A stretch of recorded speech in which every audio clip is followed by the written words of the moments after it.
Hey everyone, and welcome to the newest episode of the Jay Davis Show. I'm super excited to have Cliff Weitzman here today with us. He is the founder and CEO of Speechify. Thank you so much for coming on the show, Cliff. You got it, Jay. Glad to be here. Well, do you want to give everyone just a quick rundown on your background and kind of your bio and how you got to where you are today? Sure. I'll give you like the 30 seconds. I grew up in Israel. I moved to the US when I was 13. I'm super dyslexic. So first, second, third, fourth grade, I had a tough time learning how to read. I built about 36 different products in college, everything from 3D printed skateboard brakes to iPhone apps and websites and payment systems. When I was 21, I wrote a 30-page paper about my worldviews. And the conclusion is I wanted to be the person that I needed most when I was young. And the thing I needed was someone to read my books to me. And I distilled that into like the 28 principles that I believe that most of the people don't believe. And my conclusion is I'm the person that I am mainly through my experience overcoming dyslexia and listening to audiobooks every week for this 15 years prior. And 2015, I started listening to reading a lot of academic papers about narrow applications of deep learning, especially relating to speech synthesis, transcription, translation, natural language processing, recommendation engines. And so I took one of the tools that I built, which was a text-to-speech tool, and made it so that other people could use it. Fast forward a couple of years, it now has 25 million users. We're the largest provider of speech AI technology in the world.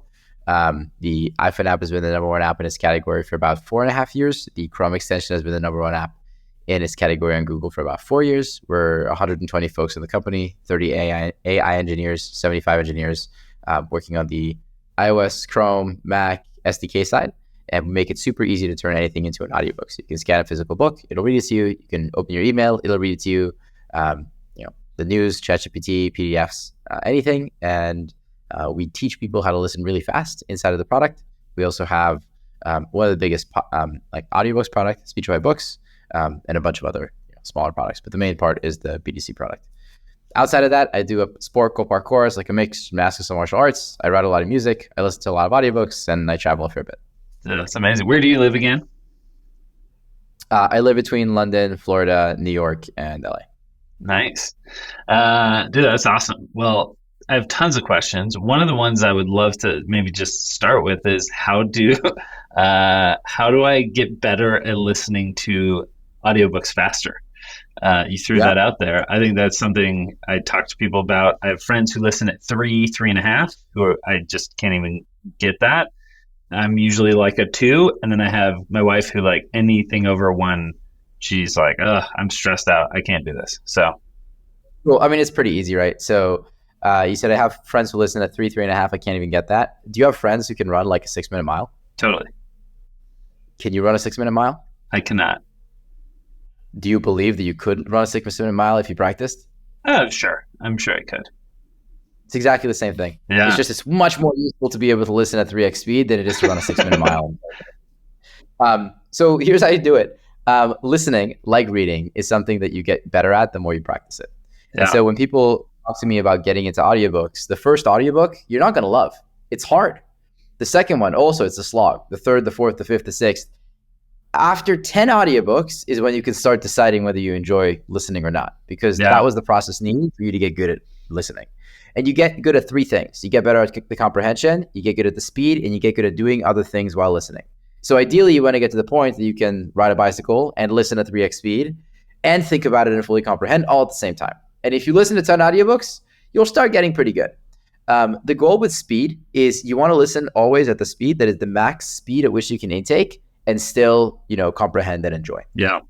And so there are books that I will slow down because like the speaker speaks fast, or it's really dense information, or it's like a fantasy novel and I'm like, I just don't want it to end. Yeah. But like, I can't bear to listen at less than 1.5, 2x speed. Like I want to jump out the window.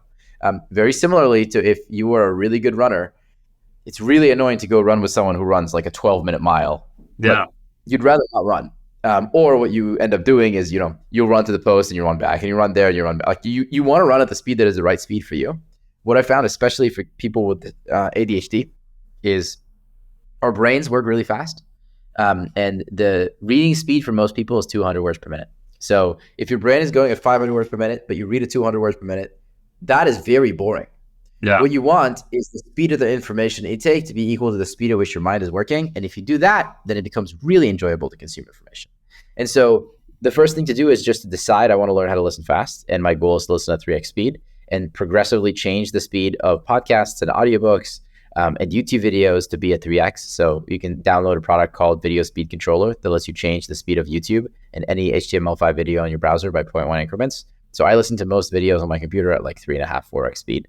And when it's something that I know well, I use the keyboard shortcut D, so DDD, to increase the speed. And if it's very dense, I'll slow it down, SSS.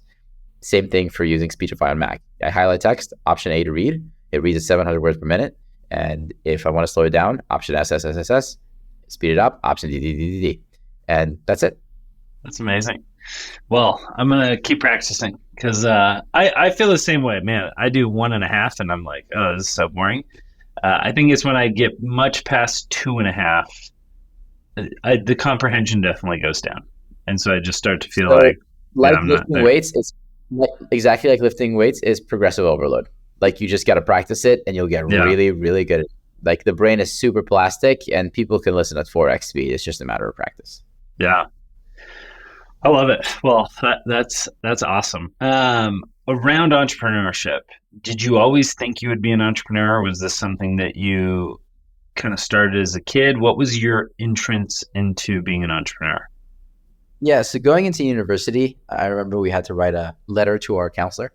And it was very clear to me that I was either going to be an entrepreneur or I would go do finance or investment banking or something like that.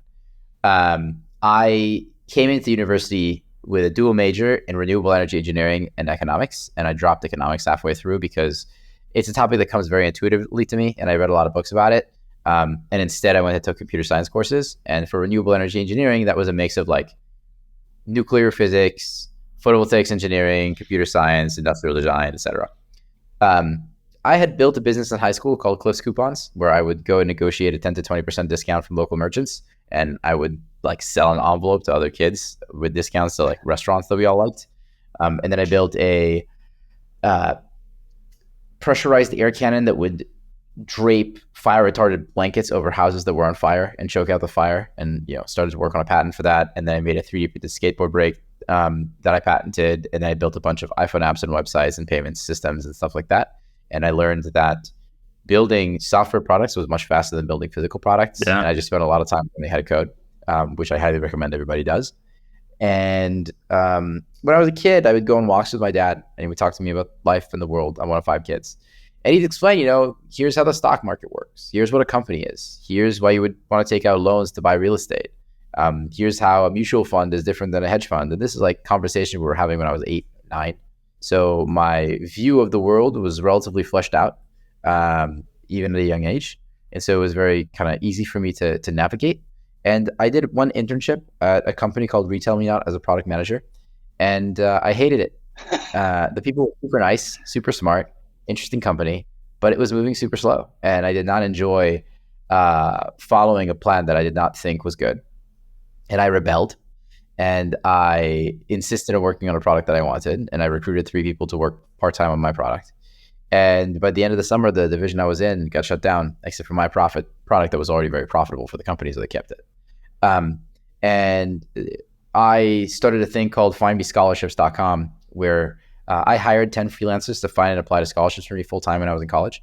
And that helped me get rid of my college loans. But then other people started to use it for the same reason. But that was important to me because I had a lot of loans, and I didn't perceive that I could do the thing that I wanted if I had to pay back all these loans all the time. Yeah. And so that allowed me to sidestep getting like a normal job right after college. And I just did the math that I could go get a job at Google or any of these companies anytime.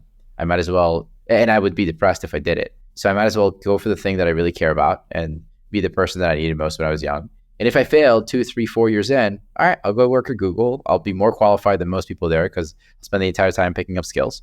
And then I will not regret it. So applying, the Jeff Bezos regret minimization framework, I will not regret it because I gave it a full bat for the thing that I wanted to do. Yeah. It's always I think that's always the challenge that people who before becoming an entrepreneur kind of struggle with. And then once you've done it, you're like, that's kind of the least thing you should be worried about.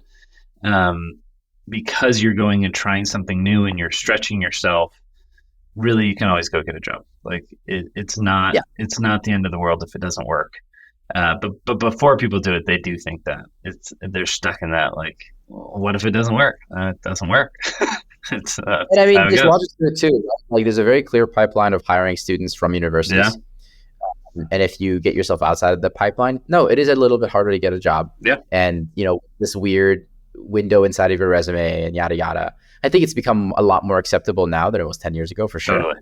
Uh, but I think that it just requires high belief in yourself, ideally family or friends that will love you regardless of the situation. And if you have that, you're set. Yeah. And you said you grew up in Israel until high school, end of high school? So I was 13, yeah, Oh, until eighth grade. 13. Yeah. Family's still there? All my extended family is there, and then my nuclear family is here. So I'm one Yeah. of five. That's awesome. What, as you worked with your dad and you think back to some of those lessons, what do you think some of those lessons were that really prepared you to eventually do what you now do? I think my dad really believed in us, and me and all my siblings. And like the expectation was that we would perform really well, but my parents like never checked our grades or anything like that. Yeah. I just really wanted my dad to be proud of me, and same thing with my mom. And they're both really good at research, so they did a great job, figuring out, oh, he has dyslexia. Here's what we need to do. Um, and obviously, it was hard, and we didn't know everything all along, but they always tried. My dad's a really good arbitrator. He's a lawyer, and whenever me and my brother would have a fight, or me and my sister would have a fight, he'd like typically punish me and explain why. And I never thought that he was unfair. I always believed that his decisions were fair because he was a very good communicator. Um, in Speechify, we have 4 core principles: extreme product quality, leading with love, frugality, and speed. We have a massive bias towards action. We ship fast. We're very frugal. We never waste money. We talk to users all the time, and I take care of everybody, and they take care of me. Very similar to the relationships that I have with my siblings. So Tyler, my brother, leads the AI team at Speechify. My sister Geffen leads our ads team. My sister Alex did her undergrad at Stanford and then her master's in AI there, and worked at like Facebook and Apple before that. And she has a company called Amori that's an AI dating product that has a feature called Text from My Ex that is at this point pretty famous. And so I work very closely with Alex. Wish I could hire her. And Tyler and I have worked together for like 80% of the time since I graduated college. Geffen and I have lived together for like 40% of the time, and Alex at least for like 6 months of that time. So we all work together. We live either with each other or close to each other, very strongly collaborate. So one is, this familial aspect. And we have a lot of people in the company where like we'll hire someone and they're amazing, and we'll then hire their sibling or their wife Yeah. or their partner. We have yet to hire someone and then hire their parent. That hasn't happened yet. But like this closeness and trust is really important. The intensity, the frugality, the leading with love. And so all those things are things I think I actually modeled after the example my dad set. Yeah. Man, sounds like pretty incredible parents Very with what they've done with their kids. That's amazing. And you're oldest of 5? Is that what you said? Yeah. Yeah, that's right. I'm second of 5. So Oh, amazing. yeah, it's family is an incredible thing. It really is amazing, the influence. I feel like me and my dad, we usually, that was business was what we talked a lot about as kids. And when I was a kid, it was just fun to hear his perspective. He consults with Fortune 100s and works with a lot of amazing companies, and so it's just fun to always hear that. And even as a little kid, I was like fascinated by business strategy and business and how do you launch things. And yeah, that's so awesome. What do you think? What has been surprising as Speechify has grown? What has been different than you expected? You guys are getting into so many amazing things, solving problems for tons of consumers. What's been surprising about the journey? There's a talk I gave maybe 3 months into working on Speechify. I was very confident I would succeed in getting to 1 million users in the first 3 months. And obviously I didn't. I think within the first 3 months of that talk, I maybe got to 9,000 users. And so the numbers grow less quickly than you hope. I think I finally got to 1 million users maybe 3 years in. And then obviously the growth continues to compound. That was the first thing. The second thing is I read a book by Tim Ferriss when I was 17 called The 4-Hour Workweek, which is an incredible book. I couldn't recommend it more highly. And he had a concept called the Muse Company, which is a company that makes enough money that you can focus on the other things in your life, and you only need to manage it, 4 hours a week. And so, his idea was closer to $300,000 a year. I was like, if I make $100,000 a year, I'm fine. But these things never last. there's no company making $1 million a year that you can put on autopilot and not have a human in the loop, and it will remain making $1 million a year. Yeah. Like, this is a fantasy. And if you go in search of building stuff like this, you will become a very good operator if you never give up. And then eventually you'll find something that's really good, but you'll still need to spend time working on it. The only time that you will not need to spend time working on it is in one of two cases. The first case is you hire somebody else to do it. And the second case is if you get into real estate, where you have an asset that throws off rent and doubles in value every 10 years, and you can offset your taxes, and like that works really well, and has intrinsic value, unlike the stock market that goes up and goes out. Which is, by the way, why you see a lot of people who are very wealthy later in their lives and invested heavily in real estate, because it's doubled twice over the previous 20 years, and they can chill. But real estate is going to grow at no more than 5 to 7% per year, and every like 10 years there'll be a dip. But if you build a startup company, that thing can 100 to 1,000x if you do the right stuff in a shorter period of time. The other thing is, $1 billion company cannot be built in less than 10 years. Like, you have to spend a long time laying down the foundation for something like that. And there are companies out there that like raise at $1 billion valuation within like 2 to 3 years, but like that's not $1 billion company in reality. Yeah. That's a company that like happens to have raised based on the vision for what will come in the future. Yeah. We have an amazing leadership team at Speechify. And one thing that I developed as a leadership principle, for me at least, is Speechify doesn't have managers, it has leaders. Which means that each person leading a team is still spending 60 to 80% of their time hands on keyboard, coding, designing, talking to users. People come a Speechify lead from the front. We would never let someone enter the organization whose vision of what they're going to do is predominantly to manage. Like, you are responsible for the task. Other people are on your team and can help you with the task. It happens to be that you are the leader if you are the most competent person in the group. But you're not just here to tell other people what to do, ever. This includes me. As a result, I don't want to spend my time managing people, which means that we only hire people who are very self-directed and have a great sense of urgency themselves. And so I don't like one-on-ones. There's 7 people who report into me, and most of our calls are ad hoc. They call me, I call them, we text, we figure out, how to solve problems. But sometimes, it's not the case that I never need to talk to anybody in a week. I talk to everybody in the leadership team probably every single day. And a lot of that is because things are working out. And so, we're upping the ante and we try to move faster and solve bigger problems and go after, more challenging things. And I'm probably the person who adds the most work to people's low workload, as opposed to, solving problems that are in the way. But I've also been the ghost in the machine for about like 3.5, 4 years. Like, the business can run perfectly well without me because the team is like so amazing. And I'm not responsible for 10% improvements. I'm responsible for like 10x improvements.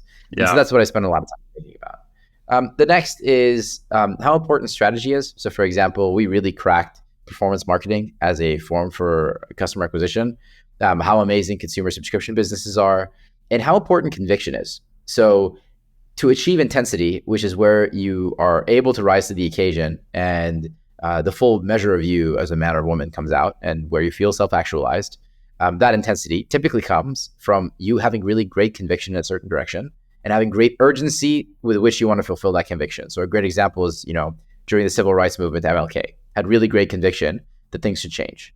And he didn't have that many resources in terms of like finances or anything like that, but he's a great speaker. And he was willing to put his life in danger in order to achieve those outcomes. Similar for, Nelson Mandela after he was in prison for many years. And I think that the most satisfying thing for someone building a business is if you can be truly a missionary about what you're building and you really believe in orange chocolate ice cream or whatever the project is that you're working on. Yeah. And I was blessed to have that with having a vision to solve dyslexia and make text-to-speech much more accessible and make sure that every book is accessible as an audiobook and also every email and every PDF. And I had that from the very beginning, and writing out my thoughts was super, super helpful to me. The next thing is loyalty. And I'll say one more thing before that, how unimportant university degrees are. So I think that there was a point in my life where I was like, oh yeah, I want to hire people from Stanford and Harvard and all this. But like, that's like utter nonsense. The most talented people I've met didn't even go to school in the US. They went to a school that like you never heard of.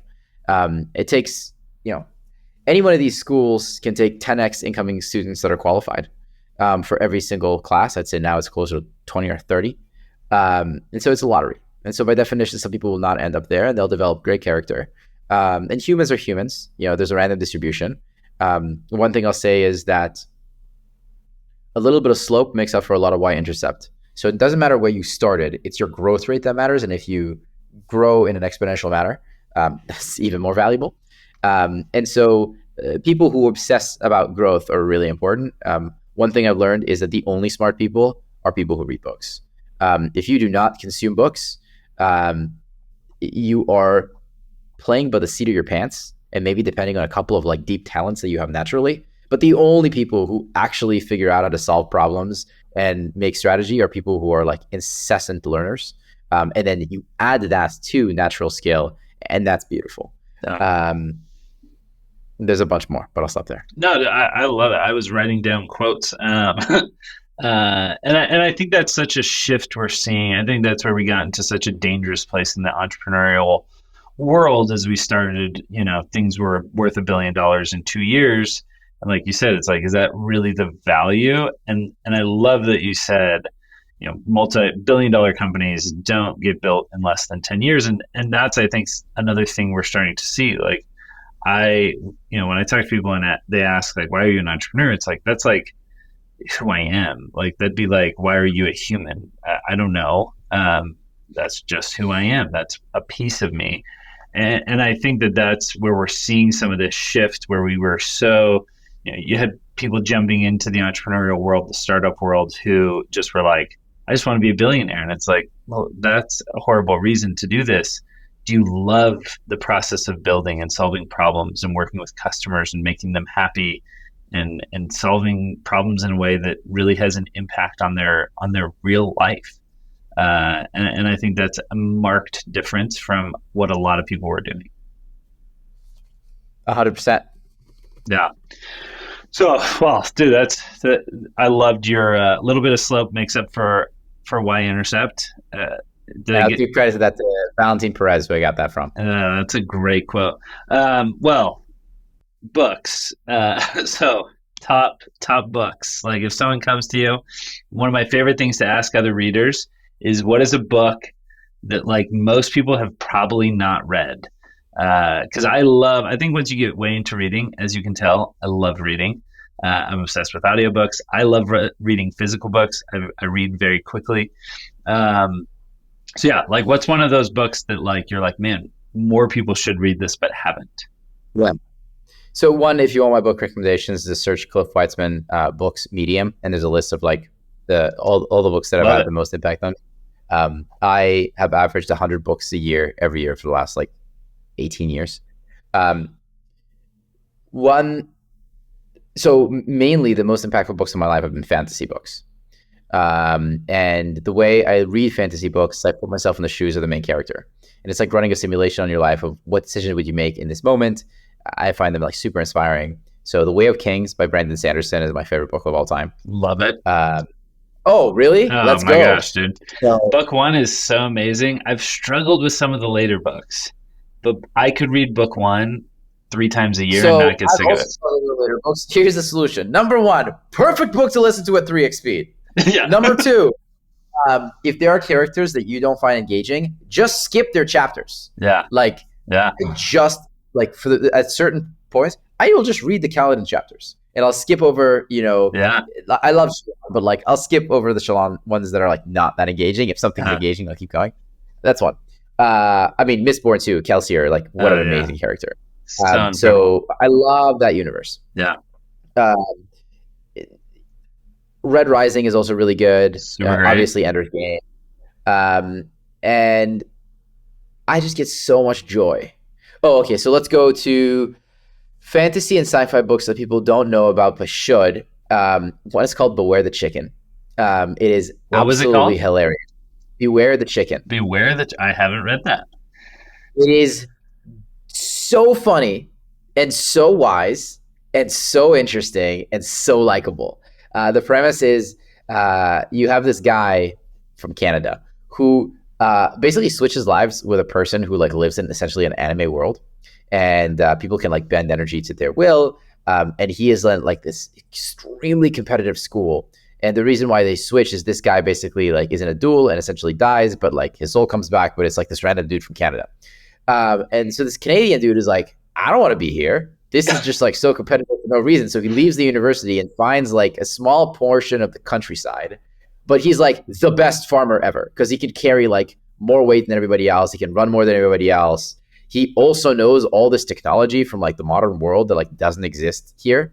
And so all he wants to do is like live a happy life, get married, and like make maple syrup and like invent hockey and like all this stuff. It's so good. And he's such a likable character. And like, Dude, that is great. it's an amazing series. I love it. So beware the chicken. Beware the chicken. Beware the chicken. So another thing that happens in this book is like, so he knows how to essentially harvest chi. And so he harvests chi into the grain that he creates. And so animals that eat it start developing sentience. And they look at him as like their great leader. And like this world is very much based on like respect for elders and more powerful people. But like he's so humble and all of his animals are like, oh, the great master. He's so humble. And like if you, especially if you listen to like audiobook, the audiobook is incredibly narrated. It's like so and they do the same thing from like the perspective of the animals. Like what does a rooster care about? What does like a pig care about? But like it's great. So that's an example. Another book I would say is The Demon Accords. Demon Accords. Demon Accords. It's like it's like a 20 book series. And it's the most addictive fantasy sci-fi book series I have ever read. Especially the later books, incredible about AI. The earlier books, incredible about like fae and, you know, witches and vampires and stuff like that. But it's all set in modern day New York City. It's like incredibly written, very, very, very deep characters. Especially if you're someone who likes to be considered an underdog and then like prove people wrong. Amazing series. And then more intellectual ones. Man's Search for Meaning by Viktor Frankl is amazing. Yeah. Thus Spoke Zarathustra by Nietzsche is amazing. Yeah. I would recommend, actually, this is not a book, but 2 podcasts. One is called How to Take Over the World by Ben Wilson. And he basically will go and read like 3 or 5 primary sources about different characters, anywhere from Julius Caesar to Edison to Napoleon, and he'll write a podcast that skips over all the stuff that we all know and talks about the stuff that is less obvious but made them successful. And it's an incredible podcast, How to Take Over the World by Ben Wilson. Similarly, Founders by David Sereno is absolutely phenomenal. He will find biographies that people typically do not read, you know, literally go hunt down this book for like $5,000 that like you can't access about Bernard Arnault or whomever. And then he will summarize those books, and he does a really good job, super high quality. So those 2 have been some of my favorite things to listen to over the last year. Yeah, that's amazing. Have you read We Are Legion, We Are Bob? No, what is this? Oh, man. It sounds a lot like Beware the Chicken. So it's basically an AI that can split itself, and it's exploring the universe. And then it runs back into itself later. It's unbelievable. It's hard to describe, but it's so good. It's unbelievable.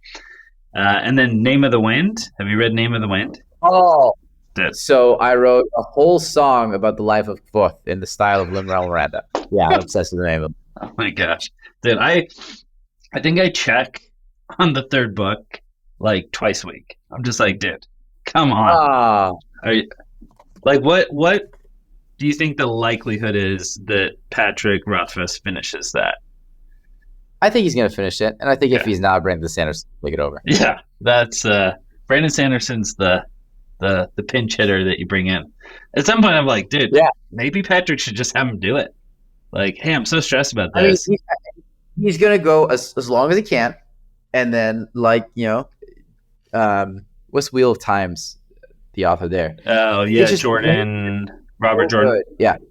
Yeah, Brandon Sanderson is just so good, and he writes so fast. And he's so good at synthesizing ideas and developing characters. It's that insane. You already have an amazing series, and, you know, the goat that wrote it can't put up. Brandon Sanderson will go and do it for you. He actually lives just like 5 miles from me here in Utah. No way. Yeah. He's He's a Utah guy. Yeah, he published, his secret novel series. Yeah, I He just declined to finished the publish it first on one. Audible. So he declined to publish it on Audible and instead he published it on Speechify. So if you want to listen to No the way. audiobooks, Speechify. Yeah. Dude, that's Um, amazing. yeah, his family are big Speechify users. Have you been able to meet him? Talk to Yeah, him? yeah. I went to his house last year. Oh, Yeah. And nice. then we've had, yeah, we collaborate a lot on like the audiobook space. Dude, he's a great dude. That is awesome. My Dude, dream, the secret dream that is not that secret is there's nothing I want more than to play Kaladin in the movie. And I literally picked up staffing just so that I could do all the martial arts portions. Like I would love to be part of making that movie. dude, that's amazing. Is he making it? Is that in the Yes. works? So he's going to make all of the books into movies, Yeah, and very much like Marvel, Disney Cinematic Universe. yeah, We'll see what happens. yeah. What's your in the Cosmere? What's like the book you struggle with the most, or maybe it's just not? The book I struggled with the most to get into. Yeah, just yeah.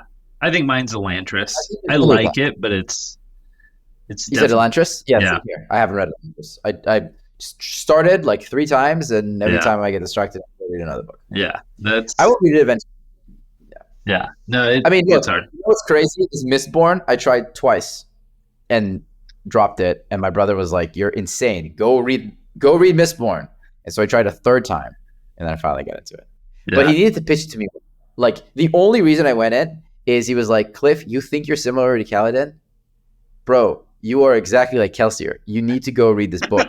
Stop telling people that you're like Kaladin. You're like Kelsier." And I was like, "Okay, fine, I'll go read it." And I was like, "All right, you were kind of correct." does your whole family read? Everyone's readers.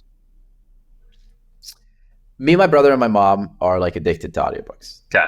Um, my the whole family is readers, but like we are the 3 that are insane. Yeah, yeah.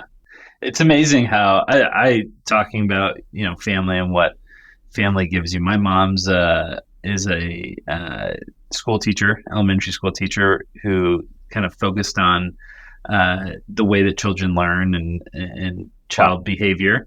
And so our house, similar to these shelves, I mean, that was my entire house growing up. I mean, it was just books Wow. everywhere. Every surface was covered in books.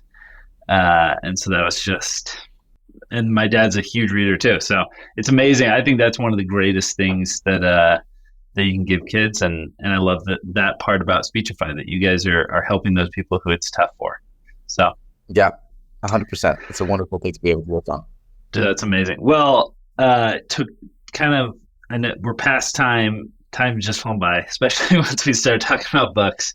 But one of the last things I wanted to ask you, I think you've accomplished so much. Like I look at your resume and the things you've done, I'm like, dude, what am I doing with my life? Like, Cliff What's is funny is amazing. what's funny? I'm about to turn 30, so I'm 29. I have 6 months, and I spend a lot of time with ChatGPT. I'm obsessed.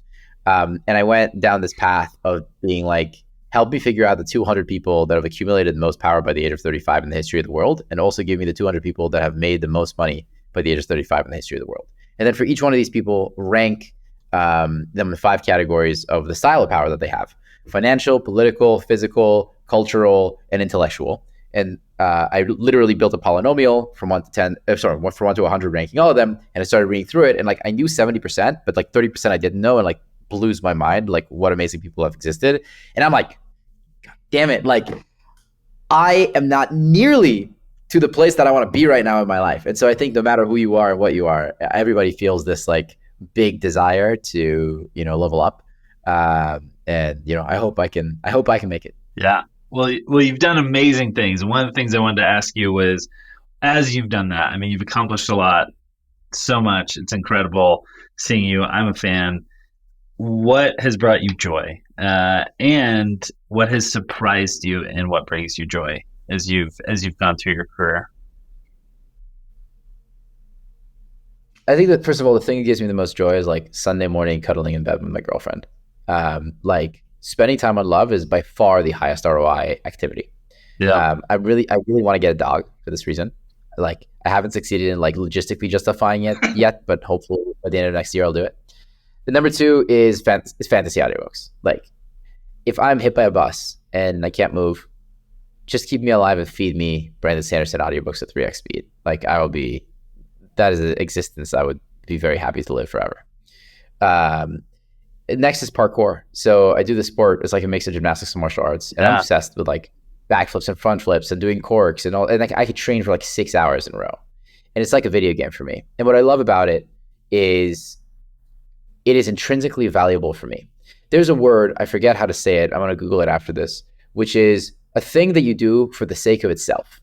And that is how I feel about parkour and gymnastics and fantasy audiobooks. Like, yes, they develop me, but like, I'm not reading my fantasy audiobook because I want to figure out like in the next version of Special Relativity. I'm just enjoying the book.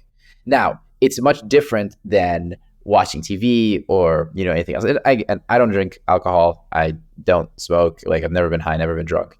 And that's the other thing that is like a major superpower. And I see consistently is by and large people who consume weed, I find either go down not great path eventually or just are masking challenges. And if you don't kind of face it and develop your life in such a way that you find the happiness, it makes it way, way more difficult to figure it out. And so the things that give me joy are those things, and the team. So there's 120 people who work at Speechify.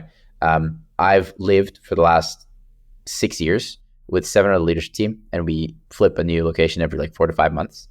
And so living with my team is like one of the most amazing things. And you asked me earlier things that were unexpected. One was loyalty. Less people stuck around than I thought would throughout the process. Yeah. And so I've been disappointed by people every once in a while, and it hits hard because you pour your life and soul into people and you develop them. When they leave, like it's really like heart-wrenching for me. But there are people who have stuck around and have been with me for like 7 years, and I love those people with all my heart, and I appreciate them so much. And seeing them grow is just so incredible to me. And that is the spice of life. Like there are people in my life. Specifically, I'm thinking of Simon Kostadinov, who is COO of Speechify now, but he started as an intern. He's my brother. Like my brother is my brother. Like that is like being able to adopt people into your family because you've gone through so many trials and tribulations together. My friend Valentin Perez, another good example. Like that is amazing. Like that's so beautiful to me. And so I think, yeah, spending time on love. And there's this great word in Tibetan, mudita. The opposite of Schadenfreude from German. Mudita is the feeling of well-being you get from the thriving of others in a way that it's not for your benefit, but just purely for their benefit. And so I think that the more you get to feel mudita for others, the happier your life is. And the last one is just singing, dancing, whatever, but general gratitude, like writing down your gratitude and sitting in it is the thing that gives the most faith and so the most joy. And so, yes, the advancement in terms of progress and progressive overload and making yourself a better person, like that is like really powerful for me. But at the end of the day, it's just spending time on love. Yeah. I love it. Great message. Well, how did you, Tubita? Is that the word you said? Mudita. Mudita. It's in, I think, Tibet. That is awesome. Yeah. And I think that's also such like when you get to that point where you truly want other people around you to succeed, even if it means in some ways, not benefiting you, it's just such a pure form of love. That's so beautiful. That's awesome. Well, any other final remarks? Any kind of, obviously people should go download the app for sure. Yeah, so the word that I was looking for before, it's autotelic. It's something that you do for the sake of itself. Autotelic. Final remarks. Listen to audiobooks, especially The Way of Kings by Brandon Sanderson. You can find it on the audiobooks app. Jay, if you're going to listen to the second book in the Secret series, download it on Speechify audiobooks. And Speechify in the App Store or on the Chrome Store, and it'll teach you how to listen at 3x speed and save you a lot of time while you're cooking or driving or working out while listening instead of having to sit with your head in a book. Love it. And then if you want to find more, stuff from me, Cliff Weitzman, CliffWeitzman. There's a couple of other podcasts on Spotify. The best one is probably with Ali Abdal. And then there's a bunch of content on YouTube and Medium that you can explore. Do you post your parkour anywhere?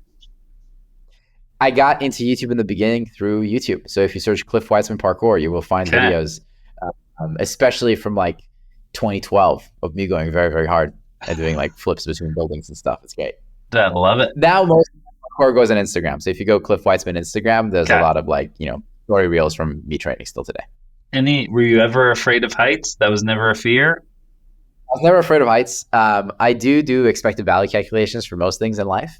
And if something is a negative infinity, I don't do it. So I will like jump between roofs, like one story, but like second, third story, I don't do, because if you fall, you're kind of screwed. If you fall off Yeah. like the first story, you'll sprain your ankle. Maybe you're not going to break your leg. You're not sprain your ankle. So that's fine. So I do it safely. Yeah. Yeah, I love it. Last comment, I was gonna say, We Are Legion, We Are Bob, the opening scene, the guy who gets hit by a bus. And Oh, that's how he gets his consciousness uploaded. So when you said that, I was like, very. you're gonna love this book so much. I'm excited to try. Okay. Awesome, Jay. Thanks Having me. again for coming on and being willing to share all your wisdom. Super awesome to learn from you. Yeah, my pleasure.